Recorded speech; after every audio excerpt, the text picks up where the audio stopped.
বছর ঘুরে আবারও আমাদের মাঝে এসেছে মাহে রমজান, আল্লাহ তাআলার পবিত্র মাহে রমজান। এ মাস আমাদের জন্য অনেক বরকতময়, ফজিলতপূর্ণ। আমাদের এই মাসকে যথাযথ মর্যাদা, সম্মান এবং ইবাদতের মধ্য দিয়ে কাটানো উচিত। এ মাসের অন্যতম কাজ হচ্ছে রোজা রাখা। আমরা সুবহে সাদেক থেকে সূর্যাস্ত পর্যন্ত পানাহার এবং নির্দিষ্ট কিছু কাজ থেকে বিরত থাকার মাধ্যমে আমরা সিয়াম পালন করে থাকি। তো এই সিয়াম পালন করতে গিয়ে সাধারণ মানুষের, আপামর জনসাধারণের বেশ কিছু সমস্যা হয়ে থাকে।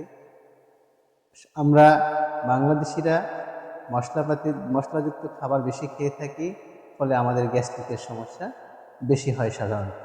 এবং আমাদের একটা ঐতিহ্য হচ্ছে ইফতারে আমরা ভাজা পোড়া খাবার খেয়ে থাকি। এই জন্য আমাদের বেশ কিছু শারীরিক সমস্যা হয়, বিশেষ করে গ্যাস্ট্রিক বা অ্যাসিডিটির সমস্যা হয়। সুপ্রিয় দেশবাসী, এর থেকে পরিত্রাণের জন্য আমরা কিছু কাজ করতে পারি। প্রথম যে কাজ করতে হবে, আমাদের খাবার নিয়ম মেনে চলতে হবে। আল্লাহ রাসূল সাল্লাল্লাহু আলাইহি ওয়াসাল্লাম বলেছেন, কোনো ব্যক্তির বেঁচে থাকার জন্য কয়েক লোকমা খাবারই যথেষ্ট। তারপরেও যদি কেউ খেতে চায়, তাহলে যে তার পাকস্থলীর 3 ভাগের 1 ভাগ খানা, 1 ভাগ পানি এবং 1 ভাগ সবসময় খালি রাখে। আমরা যদি খাবারের ক্ষেত্রে এই সুন্নতটা মেনে চলি, তাহলে আমরা অনেক রোগবালাই থেকে মুক্তি পেতে পারি। তাহলে এখন দেখেন, চলুন আমরা কি খাবার গ্রহণ করতে পারি। আমরা ইফতারিতে যতটা সম্ভব ভাজা পোড়া খাবার বিরত থাকি, এড়িয়ে চলতে পারি। সেক্ষেত্রে আমরা এর বিকল্প কী হতে পারে? আমরা খেজুর, আল্লাহ তাআলার অত্যন্ত নিয়ামতপূর্ণ একটা খাবার। আমরা খেজুর খেতে পারি, শরবত খেতে পারি এবং স্থানীয় কিছু ফলমূল খেতে পারি। হ্যাঁ, অনেকে বলতে পারেন যে সবার তো ক্রয় ক্ষমতা একরকম না। সেক্ষেত্রে আমরা খেজুর, স্থানীয় ফল দিয়ে আমরা ইফতার করে আমরা সালাতে যাব। সালাত শেষে আমরা চেষ্টা করব তারাবির আগে আগে খাবার গ্রহণ করতে। এবং এক্ষেত্রেও বিধান হচ্ছে যে আমরা কখনোই ফুল পেট খাবার খাবো না। খাবার শেষে আমরা একটু হালকা হাঁটাহাঁটি করতে পারি, করার পরে আমরা সালাতে যাব। সালাতের আগে খাওয়ার সুন্নাতের নিয়ম একটু বললাম।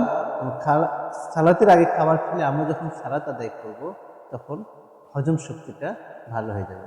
তবে হ্যাঁ, যাদের হচ্ছে জার্ড মানে মুখের জ্বালাপোড়া আছে, তাদের ক্ষেত্রে নামাজের পরে খাওয়াটাই ভালো। কারণ আমরা রুকু সিজদাতে যখন যাই, তখন খাবারটা উপরের দিকে আসে, ফলে জ্বালাপোড়াটা বেড়ে যেতে পারে।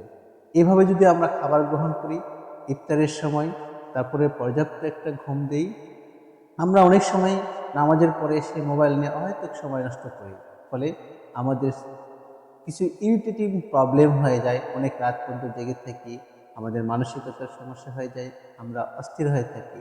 ফলে আমরা যদি সুন্দরভাবে ঘুমাইতে পারি, বিশেষ করে ঘুমের উত্তম সময় হচ্ছে 10টা থেকে 2টা, তাহলে একই সাথে আমাদের উত্তম একটা ঘুম হবে। এবং ঘুম থেকে উঠে আমরা চেষ্টা করব ইবাদতের মাসকে কাজে লাগিয়ে তাহাজ্জুদ করা, তারপরে সাহরি খাওয়া। রমজানের অনেক গুরুত্বপূর্ণ একটা সুন্নাত হচ্ছে সাহরি খাওয়া। এই সাহরিতে আমরা মশলাদার খাবার গ্রহণ থেকে বিরত থাকব, খাবার অল্প পরিমাণে খাবো, রান্না করা খাবার খাবো এবং একই তেলে বারবার ভাজে ওই তেল আমরা ব্যবহার থেকে বিরত থাকব। তাহলে আমরা যদি এভাবে খাবার গ্রহণ করি, আমরা সুস্থ সুন্দরভাবে রোজা পালন করতে পারবো ইনশাআল্লাহ। আল্লাহ তাআলা আমাদের সবাইকে সুন্দরভাবে রোজা পালন করার তৌফিক দান করুন। যথাযোগ্য মর্যাদা, হক আদায় করে রমজান থেকে শিক্ষা নিয়ে আমরা আমাদের জীবনকে গড়ব, আমাদের সমাজকে গড়ব, দেশ গড়ব, বিশ্বকে গড়ব, এ আশা করি। এবং সর্বোপরি সবাইকে আবারও সালাম, সুস্থতা, দীর্ঘায়ু কামনা করি সংক্ষিপ্ত কথা এখানেই শেষ করছি। আসসালামু আলাইকুম ওয়া রাহমাতুল্লাহি ওয়া বারাকাতুহু।